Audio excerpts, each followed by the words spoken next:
All right, ji, we are reaching pretty close to the end. This is turning out to be a relatively longish lecture. तो बेशक इसको break कर करके दो तीन हिस्सों में आप सुन सकते हैं. 3 natural breaks in this is कि अगर आप frequentist पे एक ब्रेक लगा लें, which is now too late, आप already सुन चुके हैं. लेकिन यहाँ पर if you want to take a break, just take a break and you can come back. इसके बाद हम तकरीबन कोई 10 मिनट hopefully और बात कर रहे होंगे, 10 से 15 मिनट. All right, जी. So Bayes optimal classifier. सो अब तक हमने जितना अंदाज देखा है क्लासिफिकेशन करने का, वो अंदाज ये देखा है कि हम कोई मैक्स करके, को मैक्सिमम ए पोस्टीरियोरी करके हम अपनी प्रोबेबिलिटीज को निकाल रहे हैं, राइट? तो हम क्या करते हैं कि हम ये थीटा गिवन डेटा को लेते हैं और इसमें मोस्ट प्रोबेबल को निकाल कर ले आते हैं, ठीक है?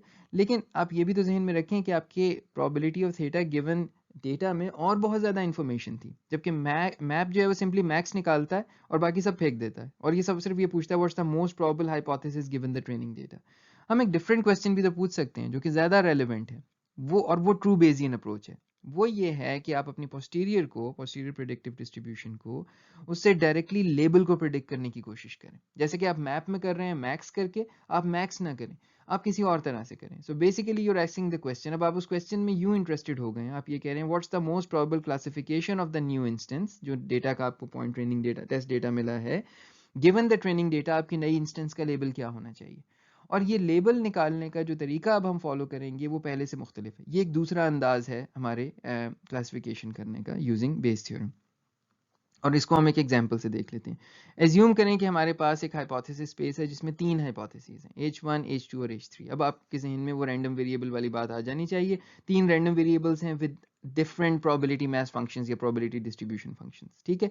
तो आपके पास ये 3 अलग अलग हाइपोथेसिस हैं.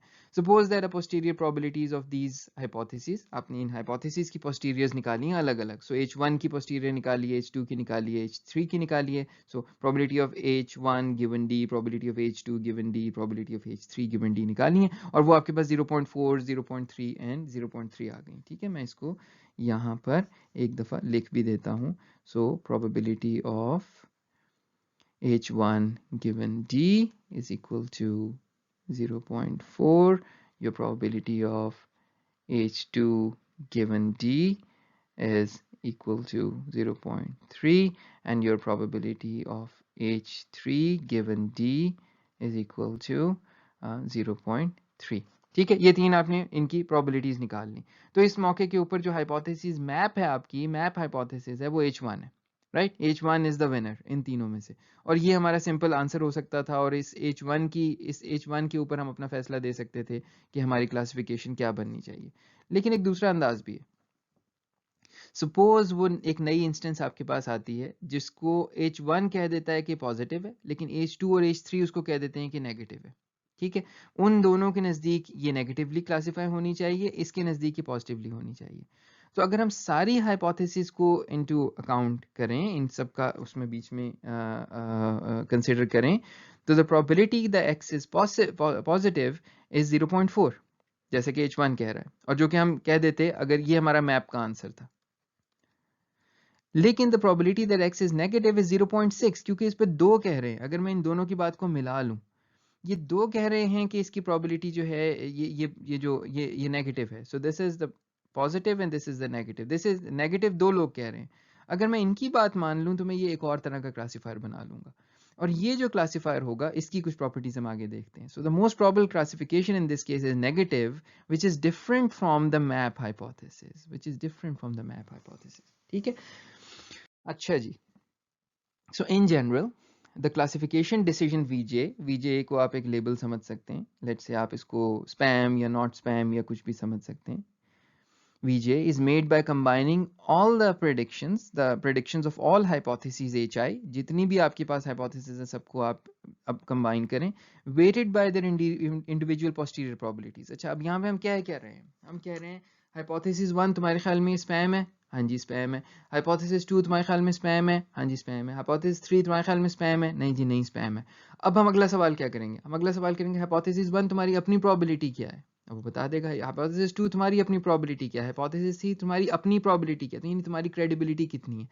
और उसके बाद हम उनकी क्रेडिबिलिटीज को सम करेंगे जिसने एक राय दी होगी, और फिर जिसका सम विन कर जाएगा उसके हक में हम फैसला कर देंगे. ठीक है। सो 3 लोग कह रहे हैं स्पैम और 2 लोग कह रहे हैं नॉट स्पैम, लेकिन वो जो 3 लोग हैं उनकी टोटल प्रोबेबिलिटी, उन खुद की जो उनकी क्रेडिबिलिटी जिसे मैं कह रहा हूँ, उनकी अपनी प्रोबेबिलिटी मिला के लेट्स से 0.3 बनती है और वो जो 2 हैं उनकी प्रोबेबिलिटी मिला के 0.7 बनती है। तो हम उस 2 के हक में फैसला कर देंगे और ये कहेंगे कि you win because your group has more overall probability and because you have a consensus कि ये स्पैम लेट्स से है और the other group has a consensus कि ये स्पैम लेट्स से नहीं है। ठीक है। तो अब यहाँ पर ये समझ लें कि आप बेसिकली ये कह रहे हैं कि for each label spam not spam, देखें कि जी spam, the probability of spam given data is equal to the sum over all hypothesis जो कि स्पैम कह रही हैं इसको, यानी the label is, for example मैं स्पैम के लिए करता हूँ, spam given data is the probability of spam given this hypothesis into the probability of this hypothesis given data। तो आपने एक सेंट्रल वेरिएबल बीच में ले आए, आप इसको एक हिडन वेरिएबल भी कह सकते थे। Basically, this probability of Vj given data is essentially dependent on a hidden variable, which is your hypothesis. So the probability of Vj given hypothesis into the probability of hypothesis given data essentially makes you independent of the hypothesis. And that's the beautiful thing about this. कि जो ये कह रहा है classifier, वो ये कह रहा है कि ये बताओ कि स्पैम है या नहीं है, ये इंपॉर्टेंट नहीं है कि कौन कह रहा है, कौन सी हाइपोथेसिस कह रही है। हाइपोथेसिस से अलग कर लो अपने आप को, वो जो भी हाइपोथेसिस ये बात कह रही है, मुझे ये बताओ मोस्ट लाइकली क्लासिफिकेशन क्या है, रादर देन कि मोस्ट लाइकली हाइपोथेसिस क्या थी। ठीक है। So the difference here is that we are becoming independent of the hypothesis itself, we are becoming independent of the वजीर इटसेल्फ। हम ये कह रहे हैं कि ये बताओ फैसला क्या करना है, ना कि ये कि कौन बता रहा है कि फैसला क्या करना है। ठीक है। सो अब यहाँ पर अगर हम थोड़ा सा आगे चलें तो जो इससे जो चीज़ बन रही है, अगर जब इसकी जो ऑप्टिमल क्लासिफिकेशन निकलेगी, जो इससे क्लासिफिकेशन निकलेगी उसको हम अपनी ऑप्टिमल क्लासिफिकेशन कहेंगे of the new instance is the value Vj for which this Pvj given d is maximized, for which this Pvj given d is maximized। तो Vj यानी ये spam फॉर एग्जाम्पल, यानी हम यहाँ पहले देखेंगे कि सब Vj's को रखेंगे इन जगहों के ऊपर और सबको रख रख के प्रोबेबिलिटीज निकालेंगे। लेट्स से हमने पहले इसको स्पैम के लिए देखा और फिर हमने इसको नॉट स्पैम के लिए देखा, और जिसकी मैक्सिमाइज हो गई, लेट्स से स्पैम ने मैक्सिमाइज कर दी, तो हम कहेंगे कि वो जीत गया यहाँ पे। ठीक है। So now this is arg max over the sums, the weighted sums of the conditional probabilities of this classification over given the data, but using a hypothesis in the middle। लेकिन वो hypotheses अब जो हैं वो उनसे हम अपने आप को इंडिपेंडेंट कर चुके हैं कि किसी एक hypothesis की बात हमारे लिए मानना ज़रूरी नहीं है कि मैं सारी की सारी बातें तुम्हारी ही मानूं। मैं आप वोट करूंगा आप सबको, और जो एक ही बात कर रहे होंगे अगर उनका कंबाइंड वोट हाई होगा, उनका कंबाइंड वेट हाई होगा, तो मैं उनकी बात मान लूंगा। That's what I am saying here. Any system that classifies new instances according to the above equation is called Bayes optimal classifier या Bayes optimal learner। ठीक है। No other classification method using the same hypothesis space and the same prior can outperform this method on average। ये याद रहे। ठीक है। लेकिन एक और बात भी ये याद रहे कि ये जो बेस ऑप्टिमल क्लासिफायर है ना, ये यूनिक नहीं है। ऐसा नहीं है कि आप समझें कि बस यही एक क्लासिफायर है, इसी शक्ल को आप रख के देखें कि हमेशा यही है। Any other classifier that approaches the same minimal classification error ये मिनिमल एरर देता है ना क्लासिफिकेशन का, जो भी उस एरर तक पहुंच जाएगा उसको हम बेस ऑप्टिमल क्लासिफायर कहने लगेंगे। तो आप ये टर्म बहुत सुनेंगे बेस ऑप्टिमल क्लासिफायर की। ये टर्म कभी आप ये कहेंगे कि जी let's say if p is known, if our distribution p is known, that even h map would be the optimal decision। क्यों? क्योंकि अब तो p पता लग गई, अब ये p तो पता लग नहीं सकती। लेकिन अगर किसी तरह p पता लग जाए तो फिर मैप आपको बेस्ट आंसर देगा। अगर p पता लग जाए तो आपको MLE ऑप्टिमल आंसर्स देना शुरू कर देगा। ये बात भी हमने इससे पहले देखी है। And similarly this is a more formal way of saying कि your optimal classifier is basically using this hypothesis, या जितनी हाइपोथेसिस आपके पूरे स्पेस में है, navigate the whole space, go across all hypotheses and create a weighted sum। और उस weighted sum के नतीजे में जो जो एग्रीमेंट आपको मिलते चले जाएंगे हाइपोथेसिस के regarding the decision of the classification, उस एग्रीमेंट को आप मान लेंगे जिसका weighted sum सबसे ज्यादा होगा। ठीक है, तो आई होप कि ये चीज़ अब कुछ आपके ज़हनों में क्लियर हो गई है। इस पे थोड़ा सा आपको खुद भी सोचना पड़ेगा, थोड़ा सा आपको हो सकता है खुद से इस पे अपने आप को कन्विंस करना पड़े। इसके फॉर्मल प्रूफ्स मेरे पास भी हैं, that's the part where doctor Ali has helped us with, क्योंकि इसके बहुत से प्रूफ्स अवेलेबल हैं and some are more convincing than others. If you want I can share those proofs with you as well. लेकिन जो हमारा बेसिक इसमें idea है वो ये है कि this is this hypothetical classifier, in most cases hypothetical classifier, जो कि हमें बेस्ट क्लासिफिकेशन डिसीजन देता है। Y hypothetical? बिकॉज ज़रूरी नहीं है कि हमेशा हम वो सारी चीज़ें दे सकें जो इसको चाहिए। सो ये जो मांग रहा है ना हमसे, वो भी बड़ा कुछ मांग रहा है। ये कह रहा है हर हाइपोथेसिस से जाके पूछो पूरी हाइपोथेसिस स्पेस में। अब ये पूरी हाइपोथेसिस स्पेस को नेविगेट कैसे करें? तो इसको जब हम अप्रोक्सीमेट करने की तरफ जाते हैं तो एक चीज जो उनमें से बनती है वो गिब्स क्लासिफायर है। ये आपकी टॉम मिचेल की बुक में आपको मिल जाएगा। और जो दूसरी चीज हमें मिलती है वो हमारा नाइव बेस है, वो हमारा नाइव बेस है। तो ये बेसिकली इसी को सिंप्लीफाई करके ट्रैक्टेबल बनाने के लिए हमने ये दो क्लासीफायर्स बनाए थे।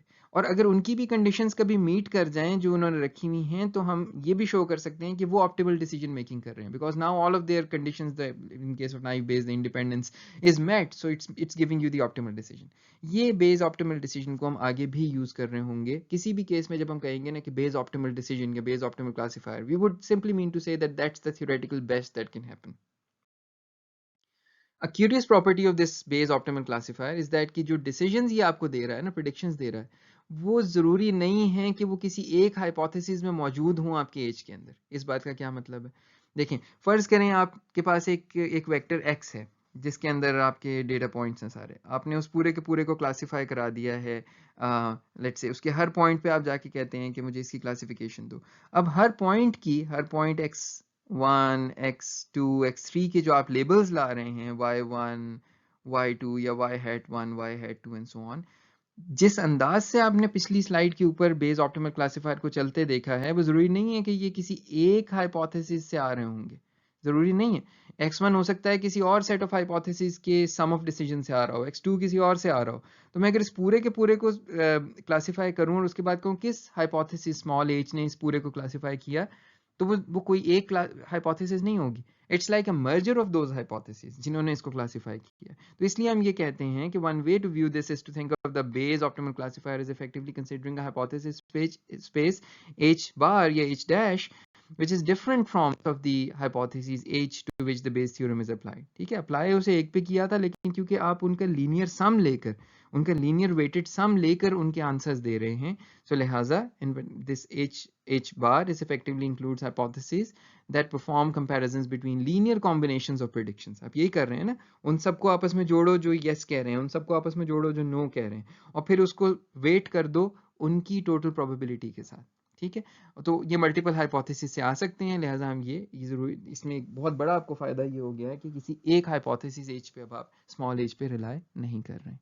ठीक है, टू समराइज, अब हम बस खत्म कर रहे हैं इस चीज को। We have our elusive distribution P X Y, ये हमें नहीं पता क्या थी, from which we have sampled n data points d, तो लिहाजा ये n डायमेंशनल आपके पास डेटा पॉइंट्स आ गए यहाँ से एक्स वाई से। अगर हमें एक्स वाई पता है तो हम सिंपल बेस क्लासिफायर यूज करके, मैप यूज करके ऑप्टिमल क्लासिफिकेशन डिसीजन कर सकते हैं। तो ये भी, इसका भी आंसर जो है परफेक्ट होगा। इस केस में क्या होगा, इस केस में तो इवन प्रायर भी आपका यूनिफॉर्म हो जाएगा और ये एमएलई का डिसीजन देगा, that would be the optimal decision.